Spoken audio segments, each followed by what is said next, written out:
Hello friends, இன்றைக்கி முட்டை குழம்பு எப்படி செய்யுதுன்னு பார்க்கலாம். ஃபர்ஸ்ட் ஒரு கடாயில் எண்ணெய் ஊற்றி எண்ணெய் சூடானோன்னே 1 ஸ்பூன் கடுகு, 1 ஸ்பூன் சீரகம், 1 ஸ்பூன் சோம்பு போட்டு பொரிய விடணும். அப்புறம் கொஞ்சம் கருவேப்பிலையில் 6 பல் பூண்டு, 1 பச்சை மிளகாவை போட்டு வதக்கிட்டு ஒரு மீடியம் சைஸ் பெரிய வெங்காயத்தையும் சின்னதாக கட் பண்ணி ஆட் பண்ணிக்கணும். வெங்காயம் வதங்கினதுக்கப்புறமா 4 to 5 தக்காளியை பேஸ்ட் பண்ணி அதையும் இதில் ஆட் பண்ணிடணும்.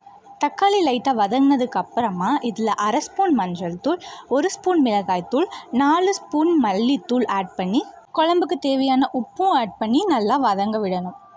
மசாலாவோட பச்சை வாசனை போனதுக்கப்புறமா இதில் 4 டம்ளர் தண்ணி ஊற்றிக்கணும். இது கூட நம்ம கரைச்சி வச்சுருக்கிற புளி தண்ணியையும் இதில் ஆட் பண்ணி நல்லா கொதிக்க விடணும். குழம்பு நல்லா கொதித்து வரும்போது நம்ம வச்சுருக்கிற முட்டையை இதில் ஒன்று ஒன்றா உடச்சி ஊற்றணும். இப்போ முட்டை வேகிறதுக்காக ஒரு 5 நிமிஷம் குழம்ப கொதிக்க விட போகிறோம். 5 நிமிஷம் கழித்து நம்ம சூடான சாப்பாட்டில் இதை ஊற்றி சாப்பிட்டா சூப்பராக இருக்கும். ட்ரை பண்ணி பார்த்துட்டு எப்படி இருக்குன்னு சொல்லுங்கள். வீடியோ